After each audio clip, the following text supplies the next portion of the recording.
Attends. D'abord, Olivier Droyère nous rejoint, Montpensier Arbevel. Bonjour Olivier, ravi de vous retrouver, Bonjour. ainsi que Yannick Lopez, directeur de gestion de taux d'Ophi Invest. Bonjour Yannick. Bonjour. C'est la BCE qui fait l'actualité là cet après-midi. Nouveau statu quo, Yannick, de la Banque Centrale Européenne, quatrième statu quo d'affilée. Parallèlement, elle relève sa prévision de croissance. Elle explique que ce statu quo, ce choix de ni relever ni baisser ses taux a été fait à l'unanimité. Que retenez-vous de la conférence de presse du discours de Christine Lagarde aujourd'hui, Yannick ? Confiance dans la croissance, puisqu'effectivement elle a été révisée à la hausse.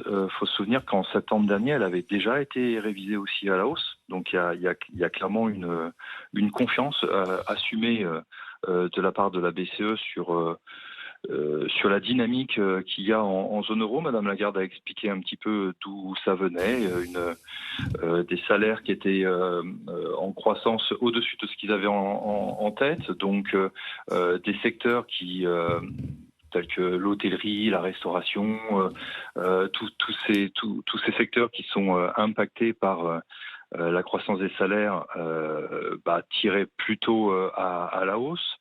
Elle a été aussi surprise, elle l'a dit, par le dynamisme de l'investissement, le dynamisme de la demande intérieure. Donc voilà, je retiens que de ce côté-là, c'est plutôt positif. Elle a expliqué que l'inflation était plus collante que prévu dans les services, notamment liés à la tenue des salaires, comme je viens de le dire. Donc ça, c'est clairement aussi un point, comme elle dit, à surveiller pour l'année prochaine. Mais après, globalement, elle rappelle qu'elle est en bonne situation, que les taux monétaires sont en bonne situation, mais que chaque décision sera prise réunion par réunion. Pourquoi ? Parce qu'elle a réaffirmé le fait que ce qui n'avait pas changé, c'était les incertitudes. Il y en avait énormément, il y en avait beaucoup en 2026, et donc d'une certaine manière, rien n'était en dehors de la table. Rien. Donc des baisses éventuelles, voire pourquoi pas des hausses pour les plus faucons. C'est-à-dire donc que tout est possible. On sort de cette réunion sans beaucoup plus d'informations. Elle relève quand même sa prévision de croissance pour cette année, pour 2026 et 2027. C'est peut-être ce sur quoi il y a le plus de certitude pour l'avenir. Elle insiste sur les éléments volatiles de l'économie, la politique, notamment celle de Donald Trump, mais elle relève sa prévision de croissance. C'est peut-être ça l'encre essentielle, l'enseignement essentiel de cette réunion. La BCE relève sa prévision de croissance pour la zone euro ? Oui, mais elle relève aussi fortement sa prévision sur l'inflation. Oui. En 2026, elle relève l'inflation globale de 0,2 points. Elle le passe à 1,9, mais surtout, en fait, elle relève de 0,3 points l'inflation cœur. Donc c'est aussi pour ça que globalement il y a quand même beaucoup d'incertitudes, et c'est aussi pour ça qu'elle a dit que le board devait être prêt à réunion après réunion, parce qu'ils étaient data dépendants et que tout était sur la table. Donc au final, ça nous dit qu'il y a toujours beaucoup d'incertitudes. C'est un peu faucon, un peu plus qu'avant. Olivier Droyère avec nous aussi, Montpensier Arbevel. Ouais, une hausse de taux. Isabelle Schnabel en avait parlé il y a 2 semaines du possible hausse de taux. Quand la BCE, avait-elle dit, sortira du statu quo, ce sera sans doute pour relever ses taux plutôt que pour les baisser. Christine Lagarde va pas dans le même sens, ça va pas aussi loin, Olivier, mais Christine enfin, Lagarde, elle ferme pas la essaie porte. quand même de garder un équilibre par rapport à ça, puisqu'elle a quand même dit qu'effectivement, il y avait beaucoup d'incertitudes, qu'on n'était pas... Elle a quand même pas du tout dit que c'était le scénario central. Non, mais elle l'a pas fermé, ce scénario. Mais c'est très légèrement, en langage de banquier centraux, un meeting au quiche, même si fondamentalement il se passe rien. Évidemment, il n'y a pas de cadeau de Noël de la BCE, mais ça on s'y attendait. Globalement, on n'apprend pas grand-chose, il ne se passe pas grand-chose. Il y a ces projections, effectivement, relevées légèrement en hausse pour la croissance. Pour l'inflation, c'est un peu en hausse sur 26, mais un tout petit peu en baisse sur 27. Objectivement, on a quand même beaucoup de mal à voir ce qui ferait une inflation qui accélère en zone euro. L'euro est fort, les matières premières, le pétrole sont faibles, donc il n'y a pas beaucoup d'éléments. Oui, l'inflation des services reste élevée, mais c'est quand même le truc le plus tardif dans la lecture de l'inflation. Tous ces secteurs de services viennent en aval de l'industrie en général, et en plus de ça, effectivement, avec des hausses de salaires embarquées. Donc les salaires, c'est aussi ce qui vient en dernier. Donc tout le sous-jacent de l'inflation s'est réduit ces derniers temps. Un pays comme la France, c'est pas qu'en déflation, mais enfin on n'est pas si loin que ça, on a 1% d'inflation.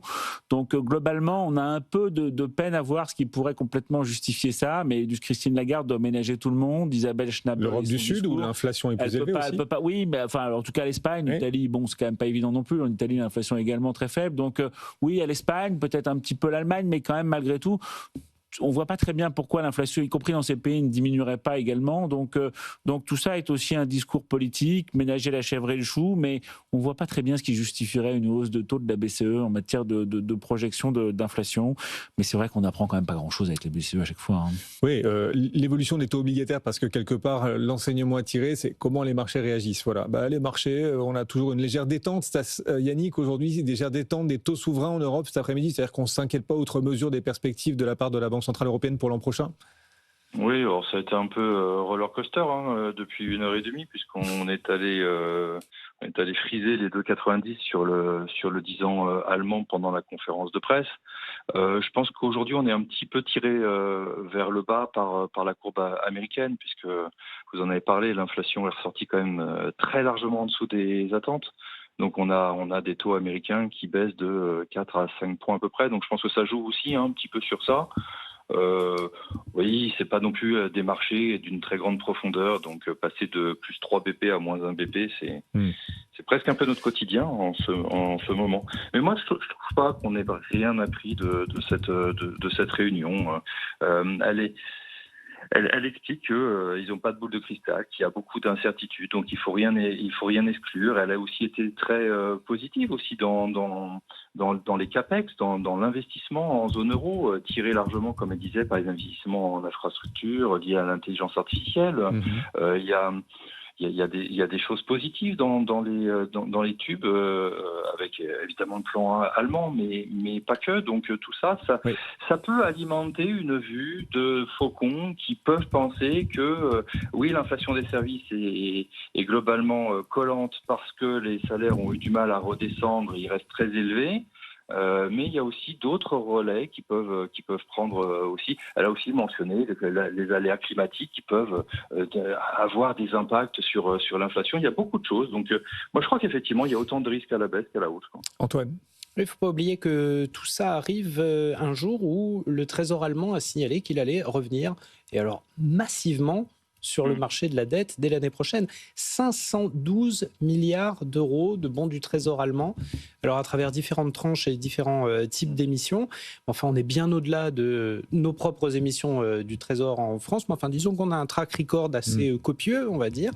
Mais là, le signal était assez important, et c'est assez curieux d'ailleurs parce que ça n'a pas eu trop d'effet sur la dette 10 ans, ça reste assez constant. Oui, effectivement. Il y aura de la concurrence. La France aura de la concurrence sur le marché obligataire l'an prochain, Olivier. C'est vrai qu'on était devenu un peu leader. C'est pas très bon pour le spread français. Après, il y a aussi un élément sur l'inflation qu'on n'a pas mentionné, c'est l'IA, sur l'inflation des services. Ça veut dire que ça va durer avec l'IA qui, quand même, dans les services, a un rôle beaucoup plus important qu'ailleurs. Ça reste à voir. Oui, donc l'Agence fédérale des finances allemandes, effectivement, l'officialise. L'Allemagne, l'an prochain, émettra 512 milliards d'euros, dont 318 sur le marché des capitaux et 176 milliards sur le marché monétaire. Pas de surprise là-dessus, Yannick?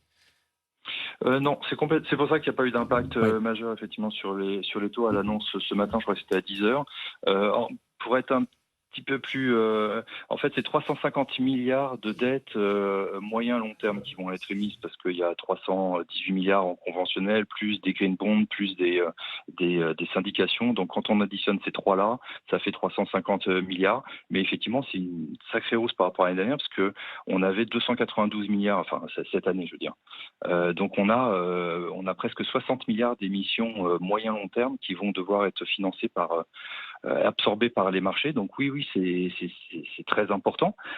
Les taux allemands, ils sous-performent tous leurs homologues depuis maintenant plusieurs semaines. Sous-performent la France, c'est pour ça que le spread s'est resserré, mais l'Italie, l'Espagne, la signature Union européenne, l'Angleterre, etc. Donc en fait, l'Allemagne, effectivement, lié notamment à ce déluge de supply qu'on va avoir notamment en janvier, ça commence toujours très fort le mois de janvier en termes d'émissions, c'est sûr que ça n'aide pas la courbe allemande qui sous-performe le reste et qui aspire du coup vers le haut l'ensemble des taux européens. Olivier de Royer, Fed, c'est vu, BCE, c'est vu. Il reste la Banque du Japon. Ça, ce sera demain. Enfin, ce sera cette nuit ou tôt demain matin. C'est vrai ça fait plusieurs semaines que les mouvements monétaires sont vraiment regardés de près du côté du Japon, et donc la crainte aussi d'une sorte d'explosion des positions de carry trade comme celle auquel on a pu avoir droit il y a 1 an et demi. Qu'est-ce qu'on peut anticiper du côté de la Banque du Japon là dans les prochaines heures? Alors, je ne prétendrai pas être un spécialiste de la politique monétaire japonaise, mais c'est sûr que c'était quand même un réservoir énorme de carry trade qui est en train de se dégonfler. Ouais. Et, évidemment, ils sont confrontés à une inflation quand même qui a beaucoup reprogressé au Japon. Ils n'avaient pas l'habitude.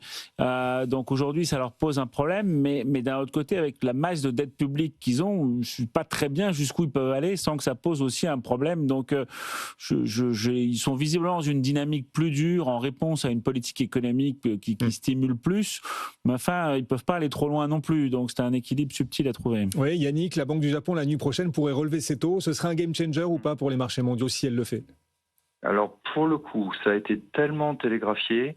Je crois qu'en fait, la BOJ a été un peu vaccinée par l'événement juillet 2024, qui avait quand même provoqué un mouvement sur le yen, un mouvement sur les taux qui était vraiment, vraiment spectaculaire, parce qu'ils avaient mal préparé le marché, mal communiqué. Je pense que là, effectivement, c'est mieux, c'est plus télégraphié, on va dire. Je ne pense pas que ça ait un impact très important, mais vous avez raison. Les taux japonais, j'ai presque envie de dire qu'on les regardait à peine à l'ouverture en Europe pour savoir un peu quelle tendance ça va donner. Aujourd'hui, on les regarde. On les regarde parce qu'effectivement, pour un investisseur japonais, acheter des dettes européennes et américaines couverte du risque de change, c'était super intéressant avant. Maintenant, ça le devient de moins en moins. Donc effectivement, on regarde un peu cette évolution de taux japonais avec anxiété, d'une certaine manière, nous, Européens, parce que c'était des gros acheteurs. Exactement, un des principaux créanciers de nos dettes en Europe et aux États-Unis aussi, les Japonais qui devraient relever leur taux la nuit prochaine sera à suivre, parce que du coup, si leur taux progresse, ils sont plus attractifs et les Japonais pourraient décider de moins investir chez nous et plus acheter leurs propres dettes, ce qui ferait qu'on manquerait peut-être d'acheteurs. On va suivre ça, d'autant que parallèlement, nous, Européens, allons émettre beaucoup plus de dettes encore l'an prochain, les Allemands qui vont arriver sur ce marché en force. Merci beaucoup de nous avoir accompagnés, Yannick.